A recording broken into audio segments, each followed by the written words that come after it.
మన పూర్వ సంప్రదాయాలు, శాస్త్రాలు, పెద్దలు చెప్పిన ఆచారాలు ఇవన్నీ పెళ్లైన స్త్రీ జీవన విధానంలో కొన్ని నియమాలను సూచిస్తాయి. ఇవి కుటుంబ శాంతి, భర్త ఆరోగ్యం, పిల్లల అభివృద్ధి, ఐశ్వర్యం కోసం ముఖ్యమని భావిస్తారు. 1. మంగళసూత్రం తీయకూడదు. మంగళం అంటే శుభం, సూత్రం అంటే బంధం, దారం అంటే శుభబంధం అనే అర్థం వస్తుంది. పెళ్లైన స్త్రీ సౌభాగ్య చిహ్నంగా మంగళసూత్రం ఎప్పుడూ ధరించాలి. 2. సింధూరం లేకుండా తిరగకూడదు. పెళ్లైన స్త్రీ తలలో విడిపిన జుట్టుభాగంలో మ్యాంగ్ లేదా పిట్ట సింధూరం పెట్టడం ఒక ముఖ్యమైన సౌభాగ్య చిహ్నం. ఇది భర్త ఆయురారోగ్యానికి సూచనగా పరిగణించబడుతుంది. సింధూరం పెట్టడం ద్వారా స్త్రీకి సౌభాగ్య లక్షణం వస్తుంది. ఇది పెళ్లైన స్త్రీకి గుర్తుగా, సమాజంలో గౌరవసూచికంగా నిలుస్తుంది. 3. భర్తకు విరుద్ధంగా ప్రవర్తించకూడదు. పెళ్లైన స్త్రీ తన భర్తకు గౌరవం, మమకారం, సహనం చూపాలి. భర్తను గౌరవించటం వల్ల స్త్రీకి పతివ్రతా ధర్మం నిలుస్తుంది. భార్యాభర్త మధ్య అన్యోన్యత ఉంటేనే పిల్లలు, కుటుంబం సుఖంగా ఉంటారు. విరుద్ధంగా ప్రవర్తించటం వల్ల శాంతి చెడుతుంది. కాబట్టి స్త్రీ సహనం పాటించాలని పెద్దలు చెప్పినారు. 4. వ్రతాలు, పూజలు నిర్లక్ష్యం చెయ్యకూడదు. వ్రతం అంటే ఒక నియమం, శ్రద్ధతో పాటించే ఆచారం. పూజ అంటే దేవుడికి కృతజ్ఞత, భక్తి వ్యక్తపరిచే విధానం. పెళ్లైన స్త్రీ వ్రతాలు, పూజలు చేస్తే అది కుటుంబ శాంతి, భర్త ఆయురారోగ్యానికి మేలు చేస్తుందని శాస్త్రాలు చెబుతాయి. 5. దీపం ఆర్పకూడదు.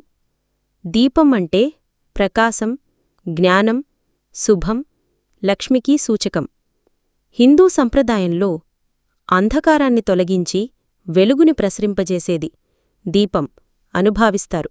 దీపాన్ని ఆర్పివేయటం అంటే లక్ష్మిని ఇంటినుండి వెళ్లగొట్టడమే నమ్మకం. దీపం వెలుగుతో అశుభశక్తులు దూరమవుతాయి.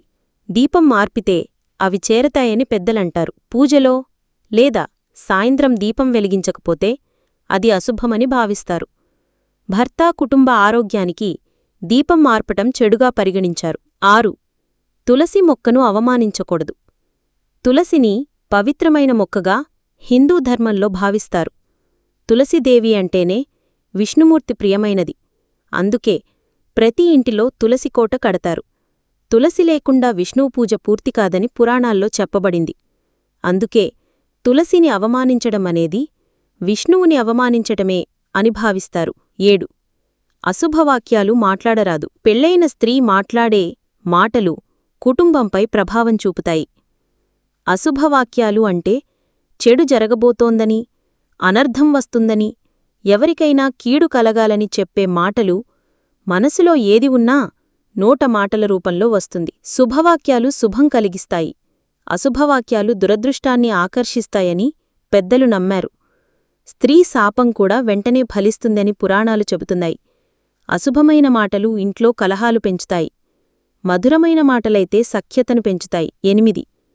భర్తకు ముందు భోజనం చేయకూడదు. పెళ్లైన స్త్రీ తన భర్తను దేవుడిలా భావించి గౌరవించటం మన సంప్రదాయం.